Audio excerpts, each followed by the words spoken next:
जब भी हम स्टॉक मार्केट के बारे में सोचते हैं, हमारा ध्यान तुरंत पैसा कमाने, शेयर खरीदने और बेचने पर चला जाता है। लेकिन कभी आपने सोचा है कि ये मार्केट चलती कैसे है? इतनी सारी ट्रांजैक्शन, इतने सारे लोग, और फिर भी सब कुछ इतना स्मूथली कैसे होता है? क्या कोई है जो इस बाजार की गलत चाल को रोके, जो देख रहा है कि कोई भी प्लेयर्स रूल्स ना तोड़े? हाँ, और इसी कहानी का हीरो है रेगुलेटर। आज के एपिसोड में हम समझेंगे कि स्टॉक मार्केट क्या होता है, कौन होते हैं इसके पार्टिसिपेंट्स, और कैसे सेबी जैसे रेगुलेटर और कई इंपॉर्टेंट इंटरमीडिएटरीज मिलकर मार्केट को फेयर, ट्रांसपेरेंट और सेफ बनाते हैं। तो चलिए शुरू करते हैं एक नए एपिसोड के साथ। मैं हूं रिया शर्मा और स्वागत है आपका वित्तीय प्रबंधन के 6th एपिसोड में।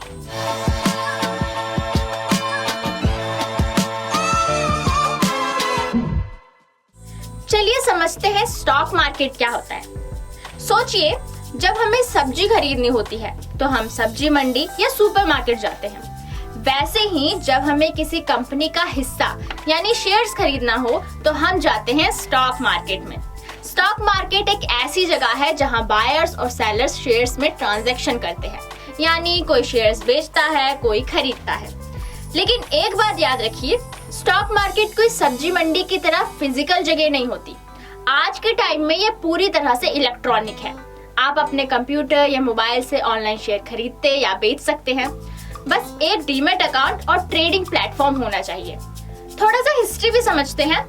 इंडिया का सबसे पुराना और आइकॉनिक स्टॉक एक्सचेंज है बॉम्बे स्टॉक एक्सचेंज, जिसका शुभ आरंभ हुआ था 1875 में एक बरगद के पेड़ के नीचे कुछ ब्रोकर्स के इनफॉर्मल ट्रेडिंग से। इसे एशिया का पहला स्टॉक एक्सचेंज भी माना जाता है। बीएसई के दिनों में जब डिजिटल सिस्टम नहीं था तो ट्रेडिंग हॉल में चीख पुकार, हसल बसल और नॉइस का माहौल होता था। लोग फिजिकली चिल्ला चिल्ला के ऑर्डर देते थे। एशियन पेंट्स, रिलायंस, बिल्कुल एक सब्जी मंडी की तरह, और शायद उससे भी ज्यादा कायोटिक। फिर आई डिजिटलाइजेशन की लहर और 1992 में लॉन्च हुआ नेशनल स्टॉक एक्सचेंज, एक फुल्ली इलेक्ट्रॉनिक स्टॉक एक्सचेंज जहां आप घर बैठे बिना चिल्लाए अपने फोन से ही शेयर्स ट्रेड कर सकते हैं। आज के टाइम में इंडिया के 2 मेन स्टॉक एक्सचेंजेस हैं, बॉम्बे स्टॉक एक्सचेंज और नेशनल स्टॉक एक्सचेंज।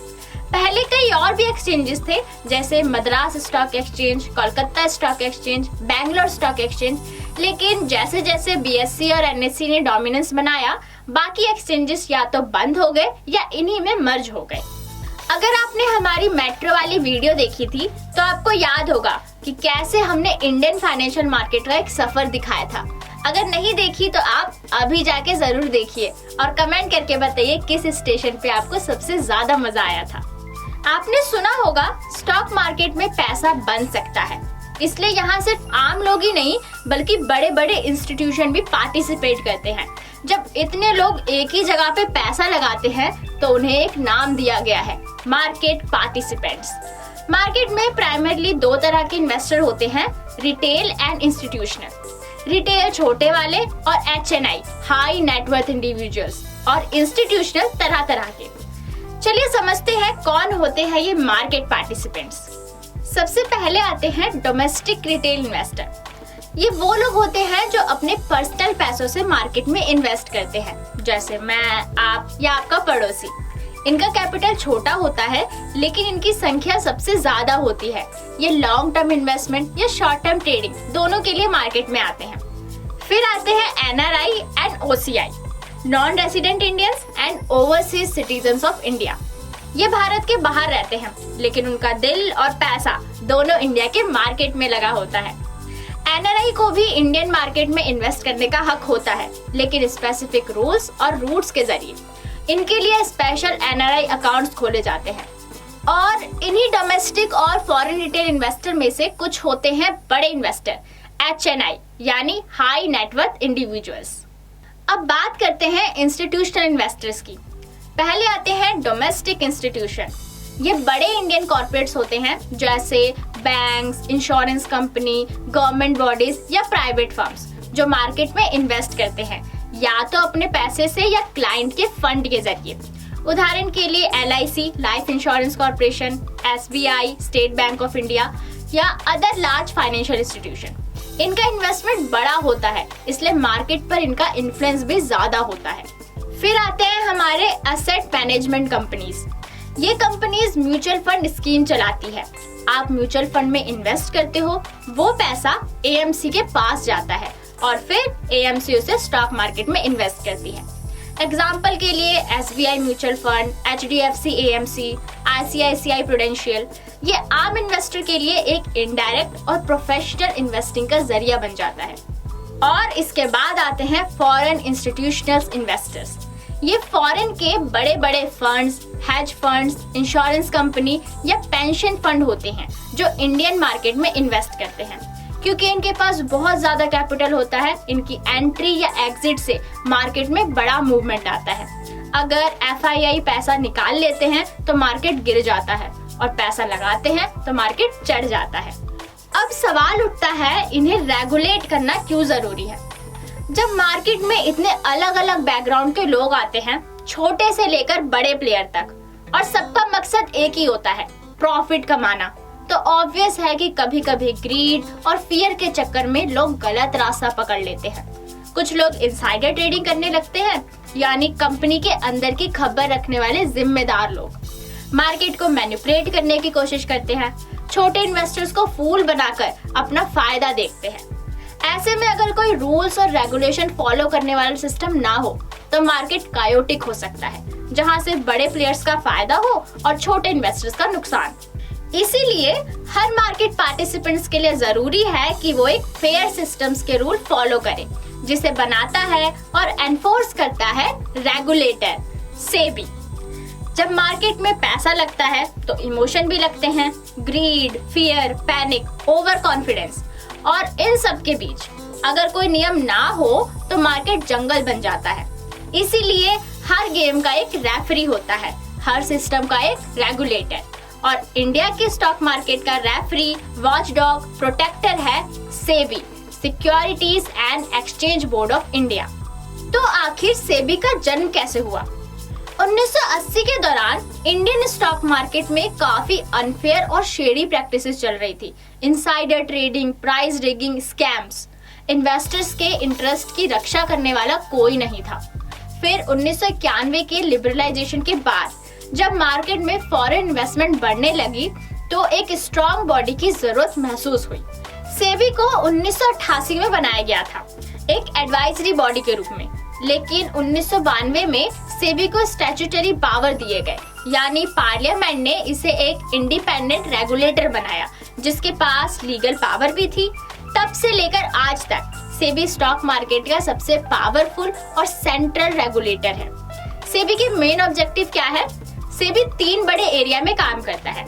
इन्वेस्टर्स का प्रोटेक्शन, खासकर छोटे इन्वेस्टर्स के लिए, मार्केट को फेयर और ट्रांसपेरेंट रखना, फाइनेंशियल सिस्टम का ओवरऑल डेवलपमेंट और रेगुलेशन। मोटा मोटा देखा जाए तो सेबी का काम है प्रोटेक्शन, रेगुलेशन एंड डेवलपमेंट। चलिए इन्हें थोड़ा और डिटेल में समझते हैं।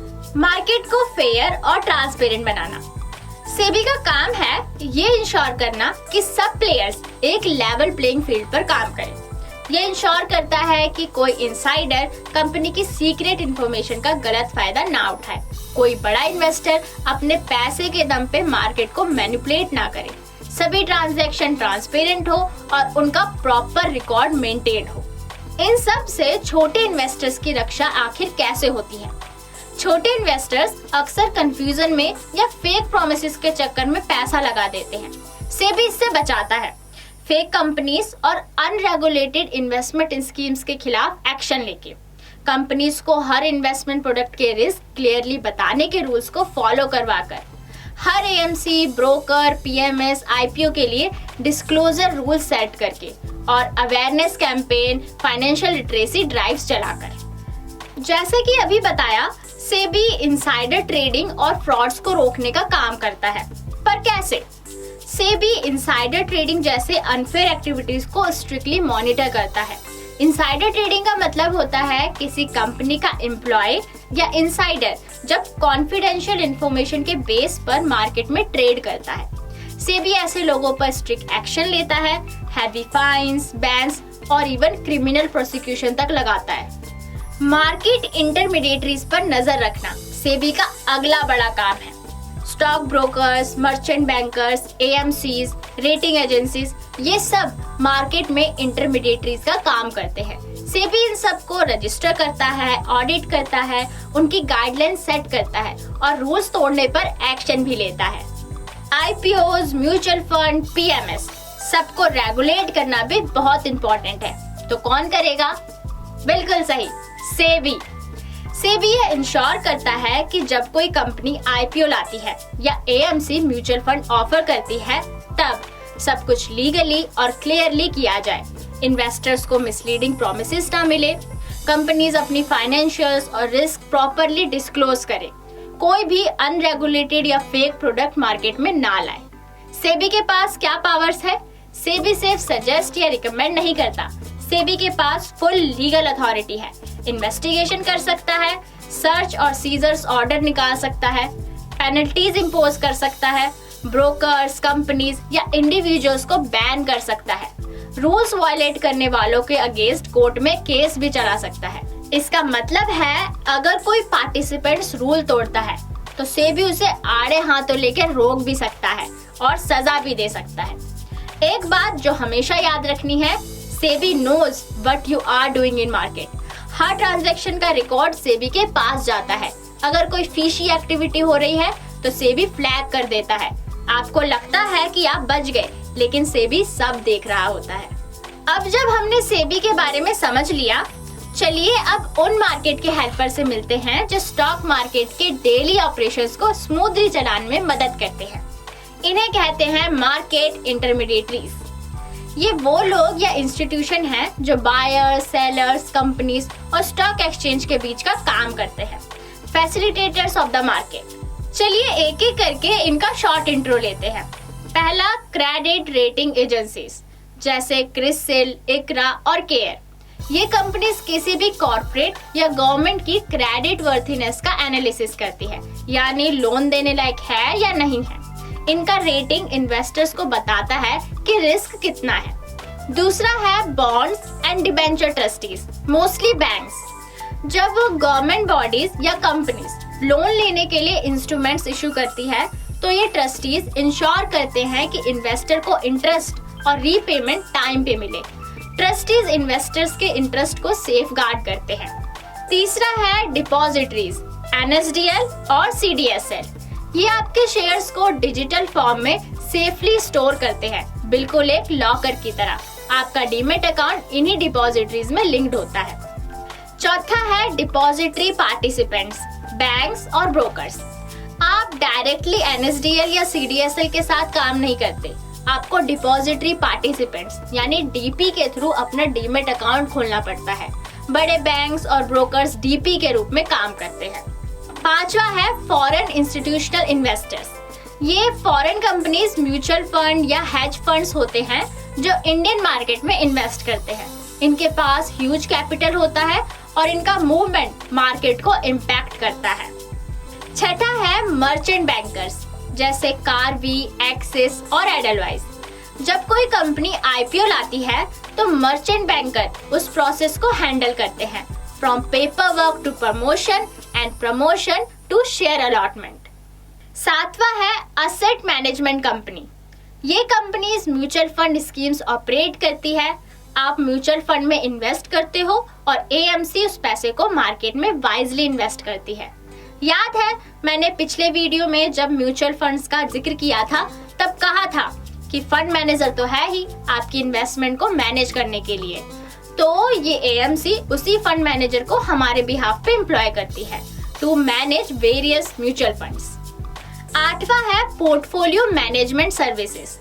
ये थोड़ा हाई नेटवर्थ इन्वेस्टर्स के लिए होता है। पीएमएस आपके लिए एक पर्सनलाइज्ड पोर्टफोलियो डिजाइन करता है। यूजुअली 50 लाख रुपए या उससे ज्यादा इन्वेस्टमेंट की रिक्वायरमेंट होती है।